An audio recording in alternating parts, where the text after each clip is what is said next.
നമസ്കാരം. ഇന്ന് നമ്മൾ വളരെ ആഴത്തിലുള്ള എന്നാൽ അത്ര തന്നെ മനോഹരമായ ഒരാശയമാണ് ഈ വിശകലനത്തിലൂടെ ചർച്ച ചെയ്യാൻ പോകുന്നത്. കേൾക്കുമ്പോൾ ഒരുപക്ഷേ ഒരു വിരോധാഭാസമായി തോന്നാം, കൂടുതൽ കൊടുക്കുന്തോറും നമുക്ക് കൂടുതൽ ലഭിക്കുന്നു എന്നത്. ഇതൊരു അത്ഭുതമല്ലേ? ഒരു അഖണ്ഡദീപം എങ്ങനെയൊക്കെയാണോ തനിക്കുള്ളതെല്ലാം എരിച്ചു ചുറ്റും പ്രകാശം പരത്തുന്നത്, അതുപോലെയാണ് ഈ തത്വവും പ്രവർത്തിക്കുന്നത്. അപ്പോൾ ഇതിന് പിന്നിലെ രഹസ്യമെന്താണെന്ന് നമുക്കൊന്ന് നോക്കിയാലോ?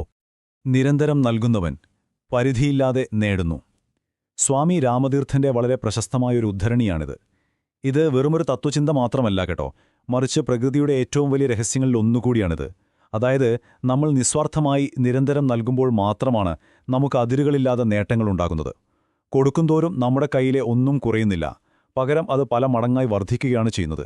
ഈയൊരു ആശയമാണ് നമ്മൾ ആഴത്തിൽ മനസ്സിലാക്കാൻ പോകുന്നത്.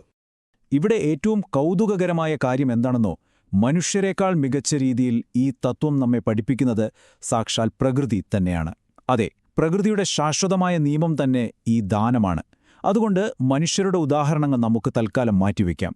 പകരം പ്രകൃതിയിലെ തന്നെ വളരെ ശക്തമായ 3 രൂപകങ്ങളിലൂടെ ഈ മഹത്തായ നിയമം എങ്ങനെയാണ് പ്രവർത്തിക്കുന്നതെന്ന് നമുക്കൊന്ന് കണ്ടുനോക്കാം. ഇതിലെ ആദ്യത്തെ പാഠം എന്താണെന്ന് നോക്കാം. വൃക്ഷവും ഭൂമിയും തമ്മിലുള്ള ഒരു മനോഹരമായ സംവാദമാണിത്. അറിവിന്റെ ഗ്രന്ഥങ്ങളിൽ നിന്ന് ഊർജം വലിച്ചെടുത്ത് ആഴത്തിൽ വേരൂന്നി നിൽക്കുന്ന ജീവൻ തുടിക്കുന്ന ഒരു വലിയ വൃക്ഷത്തെ നിങ്ങളൊന്ന് മനസ്സിൽ സങ്കൽപ്പിച്ചു നോക്കൂ. ഭൂമി ആ മരത്തോട് പറയുകയാണ്, ഞാൻ നിനക്ക് ആവശ്യമായ വളവും വെള്ളവും നൽകുന്നുണ്ട്, അത് നീ നിനക്കായി മാത്രം സൂക്ഷിക്കുക, ആർക്കും കൊടുക്കരുത് എന്ന്. എന്നാൽ ആ മരം അതനുസരിക്കാൻ തയ്യാറാണോ? അല്ലേയല്ല. മരം പറയുന്നു, ഇല്ലേ അമ്മേ, എനിക്കിത് മറ്റുള്ളവർക്ക് നൽകണം. നോക്കൂ, ആ മരം അതിൻ്റെ മനോഹരമായ പൂക്കളും മധുരമുള്ള പഴങ്ങളും തണലേകുന്ന ഇലകളുമൊക്കെ ലോകത്തിന് വെറുതെ നൽകുകയാണ്. ഒടുവിൽ അത് ഉണങ്ങി വീഴാറാകുമ്പോൾ പോലും തൻ്റെ ഉണങ്ങിയ വിറക് ആർക്കെങ്കിലും ഉപകാരപ്പെടട്ടെ എന്നാണ് അത് ആഗ്രഹിക്കുന്നത്.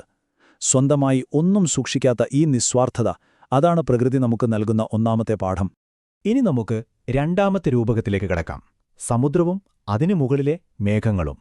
അതിവിശാലമായ സമുദ്രം, അതിലെ ജലം എങ്ങനെയാണ് കൈകാര്യം ചെയ്യുന്നത് എന്ന് നിങ്ങൾ എപ്പോഴെങ്കിലും ചിന്തിച്ചിട്ടുണ്ടോ? സമുദ്രം അതിൻ്റെ ജലം സൂര്യപ്രകാശത്തിന്റെ സഹായത്തോടെ മേഘങ്ങൾക്ക് നൽകുന്നു.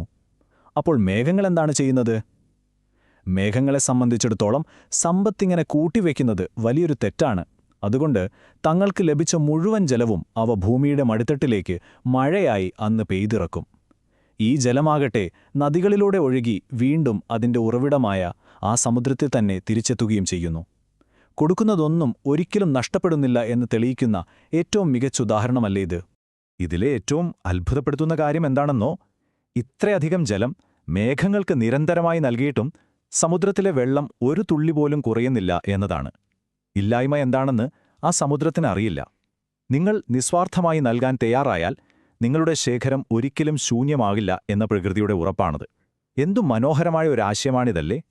ഇനി നമ്മൾ മൂന്നാമത്തെയും ഒരുപക്ഷെ ഏറ്റവും അവിശ്വസനീയവുമായ ഒരു ഉദാഹരണത്തിലേക്കാണ് പോകുന്നത്. ഗംഗാനദിയുടെ ലോക കല്യാണം. ഹിമാലയത്തിന്റെ മടിത്തട്ടിൽ നിന്ന് ജനിച്ചു വീഴുന്ന ഗംഗാനദിയുടെ യാത്ര ലോകത്തിന്റെ നന്മയ്ക്കു വേണ്ടിയുള്ള ഒരു വലിയ സമർപ്പണമാണ്. ഒന്ന് ആലോചിച്ചു നോക്കൂ, ഹിമാലയത്തിൽ നിന്നുദ്ഭവിക്കുമ്പോൾ ഹിമാലയം തന്റെ അതിയായ സ്നേഹം കാരണം ഗംഗയെ അവിടെ തന്നെ പിടിച്ചു നിർത്താൻ ശ്രമിക്കുന്നുണ്ട്. എന്നാൽ ഗംഗ പറയുന്നു, എനിക്ക് ലോക കല്യാണത്തിനായി പോയേ തീരൂ. ദാഹിക്കുന്ന ഭൂമിക്കും ഉണങ്ങിയ കൃഷിയിടങ്ങൾക്കും ജീവജാലങ്ങൾക്കുമൊക്കെ ജീവജലം നൽകാൻ ഗംഗ മുന്നോട്ട് കുതിക്കുകയാണ്.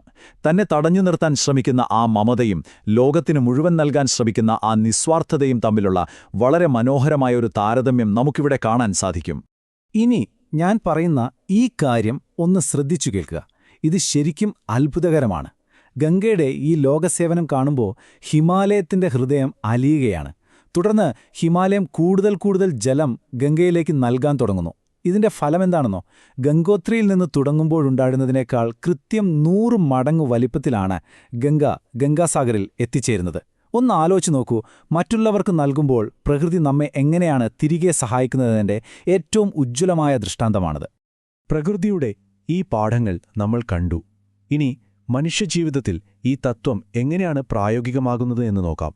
മരവും സമുദ്രവും ഗംഗയുമൊക്കെ നൽകുന്ന ഈ വലിയ നിയമം നമ്മുടെ മനുഷ്യജീവിതത്തിലും അതേപടി പ്രവർത്തിക്കുന്നുണ്ട് കേട്ടോ. ഇന്ന് നമ്മുടെ സമൂഹത്തിൽ മിക്കവരും സമ്പത്തും വിഭവങ്ങളും കൂട്ടിവയ്ക്കാനുള്ളൊരു വലിയ നെട്ടോട്ടത്തിലല്ലേ? ശരിക്കും പറഞ്ഞാലേ ഈ കൂട്ടിവയ്ക്കൽ നമുക്ക് നൽകുന്നത് വലിയൊരു അശാന്തിയാണ്.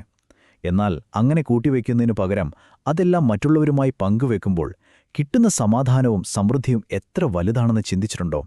നിസ്വാർത്ഥമായി പങ്കുവെക്കുന്നതിലൂടെ മാത്രമാണ് ജീവിതത്തിൽ യഥാർത്ഥ സന്തോഷം കണ്ടെത്താൻ നമുക്ക് കഴിയുക. വിചാരക്രാന്തി മഷാലിന്റെ, അതായത് ചിന്താവിപ്ലവത്തിന്റെ ഈ ജ്വലിക്കുന്ന പ്രകാശം സൂചിപ്പിക്കുന്നതുപോലെ നിങ്ങളുടെ ഇന്നത്തെ പ്രവർത്തനങ്ങൾ നാളത്തെ വലിയ മാറ്റങ്ങൾക്കാണ് കാരണമാകുന്നത്. ഇന്ന് നിങ്ങൾ ലോകനന്മയ്ക്കായി എന്ത് നൽകുന്നുവോ അത് നാളെ 1000 മടങ്ങായി നിങ്ങൾക്ക് തന്നെ തിരികെ ലഭിക്കുമെന്ന് ഈ തത്വം ഉറപ്പു നൽകുന്നു. അതേ, നമ്മൾ കൊടുക്കുന്നതൊന്നും പാഴാകുന്നില്ല, അത് കൂടുതൽ ശോഭയോടെ നമ്മളിലേക്ക് തന്നെ തിരിച്ചെത്തുകയാണ് ചെയ്യുന്നത്. തീർച്ചയായും. അപ്പോൾ ഇനിയും എന്തിനാണ് നാളേക്ക് വേണ്ടി കാത്തിരിക്കുന്നത്? എക്സ്ട്രാ ഓർഡിനറിയായ ഒരു സമയം വരാനില്ല. ആ വൃക്ഷത്തെയും സമുദ്രത്തെയും ഗംഗയെയും പോലെ നിങ്ങൾക്ക് കഴിയുന്നത് ഇന്ന് തന്നെ നൽകിത്തുടങ്ങുക. അത് നിങ്ങളുടെ സമയമാകാം, കഴിവുകളാകാം, സമ്പത്താകാം, അല്ലെങ്കിൽ നിങ്ങളുടെ അറിവാകാം.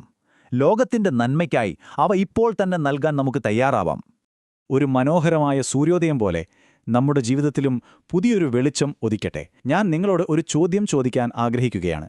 ലോകനന്മയ്ക്കായി ഇന്ന് നിങ്ങൾ എന്ത് ദാനം ചെയ്യും? നിങ്ങളുടെ ചുറ്റുപാടുമുള്ളവർക്ക് വെളിച്ചമാകാൻ നിങ്ങൾക്കെങ്ങനെ കഴിയും? ഈ ഒരു ചിന്തയോടെ സമൃദ്ധിയുടെ ഈ മഹത്തായ നിയമം നിങ്ങളുടെ ജീവിതത്തിൽ പ്രാവർത്തികമാക്കാൻ നിങ്ങൾക്ക് കഴിയട്ടെ എന്ന് ഞാൻ ആശംസിക്കുന്നു. ഈ പുതിയ അറിവുകൾക്കൊപ്പം അടുത്ത തവണ നമുക്ക് വീണ്ടും കാണാം. അതുവരെ ചിന്തിക്കുക, പ്രവർത്തിക്കുക.